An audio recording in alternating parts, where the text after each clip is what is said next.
Hello and welcome to this episode of the Sticky Note Marketing Show. I'm your host, Mary Czarnecki, and today I'm thrilled to introduce you to my guest expert, Michelle Oucharek-Deo.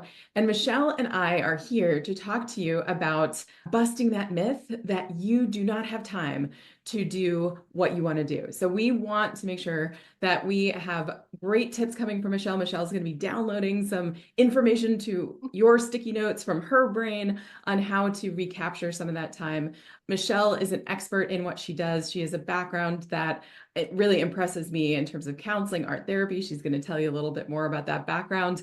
But she is a true creative force who believes that reclaiming lost time is the key to living a more meaningful and joyful life. So, Michelle, thank you so much for being our guest expert here today on the Sticky Note Marketing Show.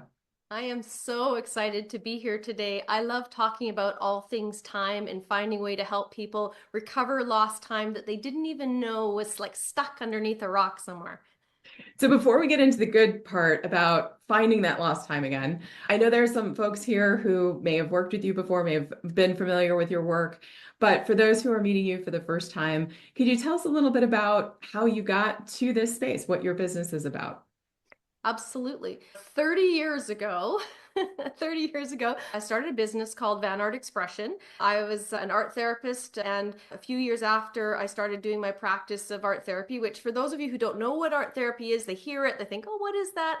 Simply, it is using art as an additional step in the counseling process. So think of it like a bridge where I'm on one side of the bridge, the client's on the other. The art is somewhere in the middle, and we walk to the center, and we are using that creative process to help find a solution and a path towards their healing and their wellness. Amazing. I Yeah. don't think I've ever heard it explained so clearly. Thank you for that. I've had lots of practice over the years. People have often asked me. So then, as our business grew, my husband, he graduated and became a music therapist. So we added him into the creative mix, the creative counseling mix. And then a few years later, I did my studies in horticultural therapy. And so I started adding in plant life and living plant life material into the whole healing and wellness piece. And then I started being asked to come and do talks and different kinds of speaking engagements, both about our business practice, because we had created this kind of really interesting creative arts business. And then from there, one of the pieces that I started to see was that over the years, when I had clients coming to see me, oftentimes that they would be dealing with their own personal issues, but they would say, I don't have enough time to deal with these things. I don't have enough time. And so my little time nerd inside of myself from the very beginning, because I've always loved dealing with anything time, was like, what are happening in my life? And so this is where the bridge over is that I started really taking a look at where are my time barriers? What are the things that I'm dealing with that maybe I deal with quietly that I don't tell anybody about? And then there was a few other like big stories. So I'll let you ask me the questions and then I can jump into the next part. Yeah, but that's exactly it. I'm sure I like the kind of aha moment where all of a sudden you start hearing your clients say the same thing over and over again. In what I do with marketing consulting and storytelling coaching, I hear that too. There are certain things that I'm like, oh, okay, that's a problem I need to solve because now it's popping up for so many different people. So I'd love to start digging into this, right? How did you, for yourself, figure out how to have enough time to do everything, right? Do you actually have enough time to do everything?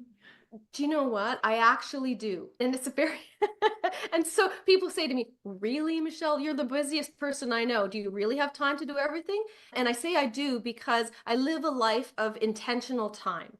And so when I say that I have enough time to do everything, it's because I make the choice to do certain things and then I have the time to do them. And where that, so if we back up to actually how I got to that, because it wasn't like I woke up one day and went, I'm going to live a life of intentional time and everything's going to be great. No, there were some hard fought timelines in there trying to figure out what exactly was happening with me with my own time barriers. And that's why, like, when I'm working with people, I really like for them to know I've been through those secret time binges, those sitting down and watching 6 or 8 hours of show and then not telling anyone and saying, oh, actually, I was too busy to get that project done. And so part of what ended up happening for me was my quick story is that when my son left for university in 2021, I was so excited because I was like, oh, he's going to be gone. I'm going to have all this time. I'm going to be able to, whatever I thought I didn't have time for, I can do now. Except that I wasn't anticipating the emotional experience of him leaving, and I got frozen in time. Literally, it felt like I was frozen in time. And so what, sorry, it's an emotional story. No, I understand. So what ended up happening was I actually started going backwards towards some of the other time barrier things that I did, which I was a true binger. I would watch television right from when I was 7 years old. I used to sit in front of the TV and I would click the knob. Yes, I was from the 70s, click the knob and then run back and click the knob again. And that's a whole different story about why that became a barrier for me. But what ended up happening in 2021 was I ended up watching 94 episodes of one show in 30 days.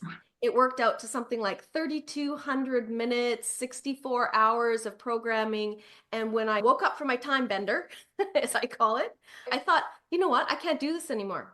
And we talk about a shift, right? Mhm. Where's the shift? And I thought, I cannot do this anymore. So I started sitting down and analyzing out what was it that drew me in? That there has to be some science in the way that they've created these shows that drew me, Mhm. that has drawn me in all these years. And so what I discovered was that for each show that they create, it's around a 42-minute cycle of drama, like it's a drama cycle, or around a drama cycle around 42 minutes, and around 18 minutes of commercials. So what do you do during the commercials? You're usually up, taking care of little things and that kind of stuff, right? So I said, what if I set a primary goal for 42 minutes? I'm going to set my phone clock and I'm just going to do something that I have not done for the last month and get it done that I really want to do. And so I did that. I took one goal and I said, I'm just going to do it. I timed it out and I did it. And I said, but what if then I took the 18 minutes and actually took care of some of the other stuff around the house that I haven't been doing, cleaning the sink or doing the laundry or cleaning the recycling bin? And so I took care of that. So then all of a sudden I had 1 hour, I called it a 42-minute hour under my belt. I had completed one goal and I had cleaned part of my house. And I'm like, there's a little bit of movement here. What could I do? So I trialed a few more, contacted a few more people and said, hey, you want to try something that I've been working on? And all of a sudden I had people are like, oh my gosh, I just finished 4 chapters of my book on the weekend. I did 42-minute hours. And my house is clean. And so I started seeing that there was some traction. There was something in this concept of this time tool that I was creating. Mhm. So that was the first step. And it's interesting because I'm sure that, like you said, it didn't happen overnight, and there has to be that kind of transition period. So I like the aha moment that happened with the 42-minute hour. But I'm curious, as you started to implement it, or as you now work with clients to implement this, is there anything where people tend to get stuck or that you might have to anticipate in having success with the 42-minute hour? That's an excellent question. Thank you. So what I actually ran into when I was doing the development stage, because I took about 2 years of like free coaching. I was giving it away to be able to trial all the different things that were happening. So one of the first pieces that came up for me that we discovered was that the 42-minute hour was a single time tool. Mhm. So it could be used in a really practical way for one goal that you're working on or a parallel goals that you're working on in a setting. But what the piece that I got feedback from I had a working mom who was working from home. And Mhm. one of the things that I got from her was that, well, what if you don't even have your goals set up, Michelle? Mhm. What if I don't even have time to look at my goals? And so that's where I started to develop one stream, which is a whole series of time tools. So there's a whole series of alternate time tools that I have that is not just the 42-minute hour. I have split 42, which is 21 minutes and 9 minutes of goal of first primary and secondary goal. But I also started to really dive deep into the time strategy system piece of it. And that's where I said, let's start looking at really what's happening. Why do you feel like you don't have enough time to even set your goals? And so we established a time recovery assessment. And so I'll sit in and I'll do a time recovery assessment with people and I'll get them to catalog like 2 full days of how are they using their time, what's happening. And it's really about being honest with yourself. And in the process of the time recovery assessment, we talked about this earlier in the pre-show, it was the conversation about how when we start to actually write down the things that are what we're really spending our time on, sometimes we can feel a bit of shame. And what I always say is stop the time shaming. There is no more time shaming. We're moving forward. We're getting this assessment done so that once the assessment is done, we can then move on to a time recovery plan. We can do a full goal assessment on how that fits in, what is it that you want to be able to achieve, primary and secondary goals. And then we move into an accountability assessment, which is where are your intrinsic accountability? How do we do that? And do you need extrinsic accountability? And we separate that out into people who are your supporters, and then me, who's your cheerleader, who's like sending you notes. Come on, let's get this done. So very much depending on I really create a very customizable program for people. And so then we just move forward. And some of the feedback that I've gotten is basically like, I have my life back. I had never thought I'd finish this book, but I've got it done. I was able to successfully pass my exam. So you can see where different people have gone into the system, and other people who are specifically using the time tools. But either way, each one is customizable and allows anyone and on people who are watching an opportunity to really take back their time and to build a really incredible life of time with intention. And I appreciate how you've really taken the time to adapt the system and not just create the tool, but the system within that the tool works within, right? Because like you said, it's not just about taking the 42-minute hour and achieving a goal. We have to actually know what we're working toward. And so to be able to create space for that. I'm curious, I know that you said that you do a time assessment with your clients. As you've gone through this, has there been anything that's really stood out to you and that you're starting to see trends of what surprises people most when they do this assessment? I think what surprises people most, and they know it, they hear it on the radio, they hear it in the reports, is really how much time they're spending on their screens. The screen time where you lose the time, where it's not intentional time, but non-intentional screen time where you get lost. And it isn't that I say to people, never watch a movie or don't scroll on some platform that you enjoy scrolling, but it's around intentionally saying, I'm going to sit down for half an hour and scroll on my phone. And that is your intentional time to scroll. It's when you sit down and all of a sudden it's 4 hours later and you're like, oh my gosh. And I would say that's where when people are really looking, and that's when sometimes that feeling of discomfort comes in. And what I say to people is breathe into the discomfort. Learn how to be able to move into that feeling so that we can then figure it out and then be able to leave it off to the side. Yeah, because there is no life that is good that where shame like lies on your shoulders. Yeah. And I also want to dig into that term that you used, right? That time shaming, because I'm guessing that, yes, if I did the assessment, if someone does this assessment and does uncover that they've been spending some of that activity time, that time of their day, not intentionally, right? Or even intentionally, but on things that are not aligned to get them closer to their goals, there can be some feeling of shame, there's some discomfort that comes up. So when you've worked with folks like that, I like the invitation you made to say, okay, we're starting from now. Is there anything that you've heard from people that help them move into that way of thinking a little bit easier? Like a tip to actually be okay with saying, yes, okay, I know that now, that's information, but now we're moving forward. I think that when I'm working with people, one of the pieces that really resonates is when I tell them my deeper story, the Mm. story behind it. Why do I know so much about this? And what have I done? What is my success story? So when I walk them through those pieces in very short, my time barrier started when I was 7 years old. My mom had a brain tumor. When she was after the surgery, she was recovering. I sat down at the couch beside her for months while she slept and I watched TV. It was the only way that I could connect with her while she was in recovery. And I didn't understand it, but TV became my to deal with my emotions. And I didn't really realize that and discover that until later in this process, even in the last year, that I had to go back, unfortunately. But fortunately, in the ways that now I understand, and it also gives me a better insight that when people are looking back at whatever their barrier is, that it is really important to be able to find a way through it and then step forward. And as we're moving forward, I share with them some of those experiences, and that even if we have times that we go back to it. So just because we set up the time process and we're like, all of this, we've got this great plan and we're going ahead. And if we have a weekend where we sit and we time binge, there's no wrong. And that's the thing is that I say is then we just go back to what do we need to do? So I think that's the piece that I really let people know is that as we're going through this process, it is a creative time recovery process. And Mhm. being able to truly learn that when we decide to, or we end up falling into another place where we're going back to some old habits, we stop, like when we recognize it, even Mhm. if we can't stop the watching, we stop the shaming. We're like, okay, you know what? I'm just going to take what Michelle said. stop the time shame, pivot. I'm always like, okay, we just stop the breath and pivot into a different direction. And that's really what I try and help people do, is that they just reframe it. And I think that's such an important acknowledgement that, okay, I did something that I did not say that I was aligned with my goals, or I was not intentional at that time. I binged or watched 15 episodes of something in a row. Not like I've ever done that before. But it's so true. It even happens in my marketing consulting, right? Where we'll run a campaign, it'll be hugely successful. Run another campaign, it'll be hugely successful. We'll run another campaign, and it flops, right? But in business, it's not like we say, oh, we ran a bad campaign, we'll never market again.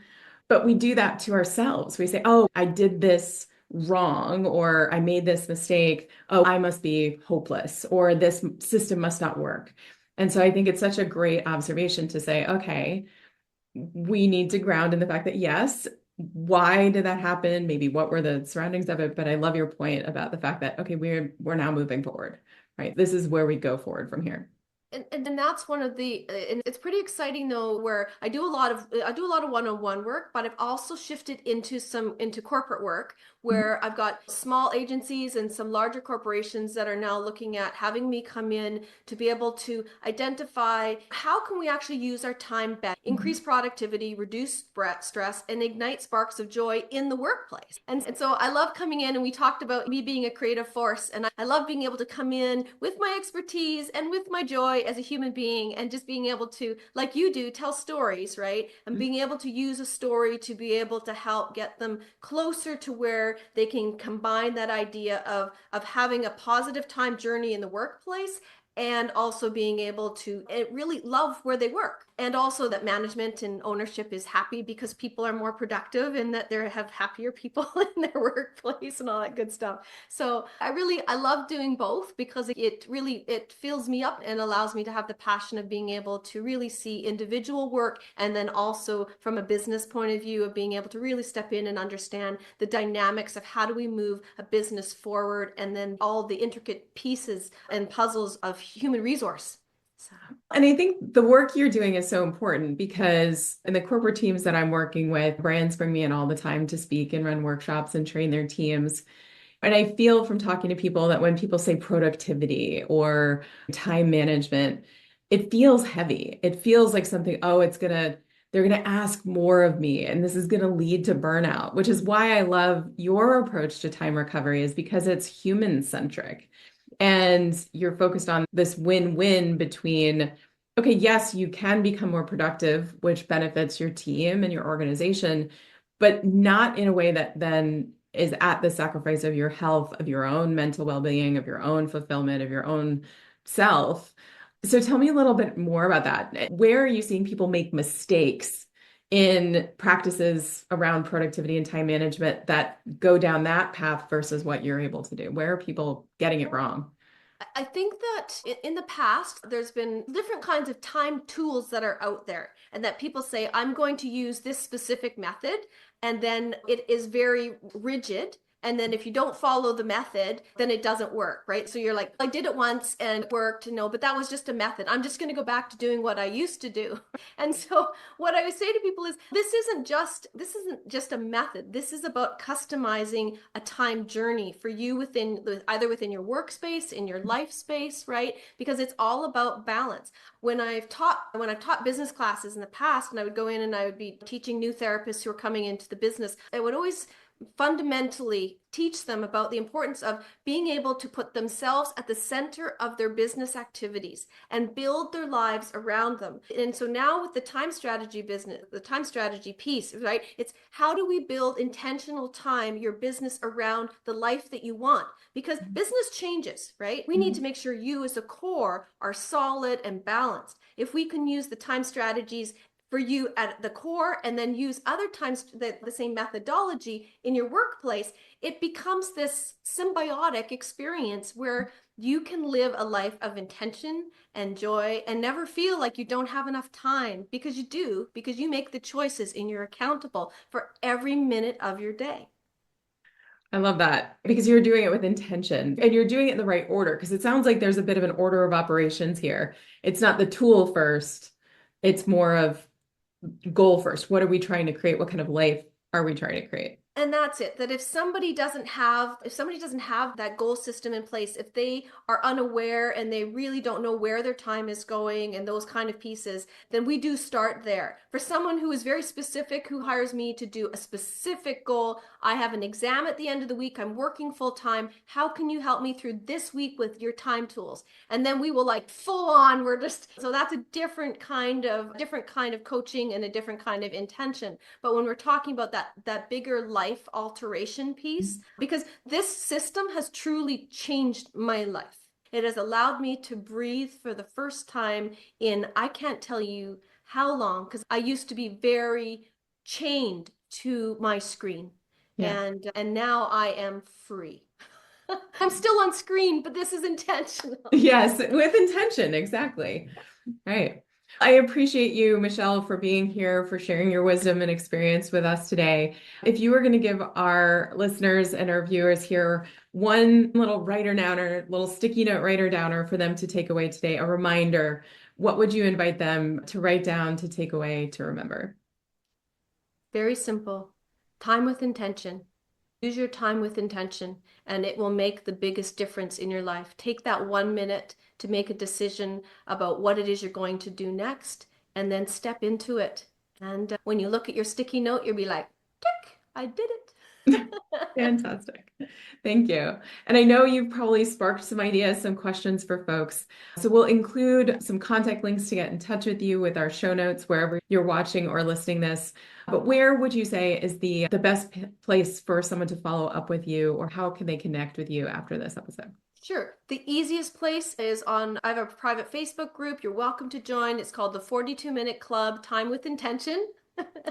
And you can DM me directly in there. I'm also on LinkedIn, and Mary and I are on LinkedIn together. And so you can look me up on LinkedIn. And then if you want to touch base with me there. And either way, I just invite people to just contact me. And I also have a free time strategy handbook that I'm happy to share with people. And so that it'll get you started in your own time. So fantastic. So wherever you're watching or listening this, look for the link to Michelle's time strategy guide. That is her free gift, very generous gift to all of us here on the episode. So thank you, Michelle. Appreciate you being here today. thank you. Amazing. And for all of you guys listening and watching, thank you for joining us on the Sticky Note Marketing Show. Appreciate you being here. If there is a topic or expert that you would like us to feature on the show, please reach out to my team over at support@maryczarnecki.com. We look forward to hearing your ideas, your questions, and making this custom to support you and your growth in the future. See you on the next episode.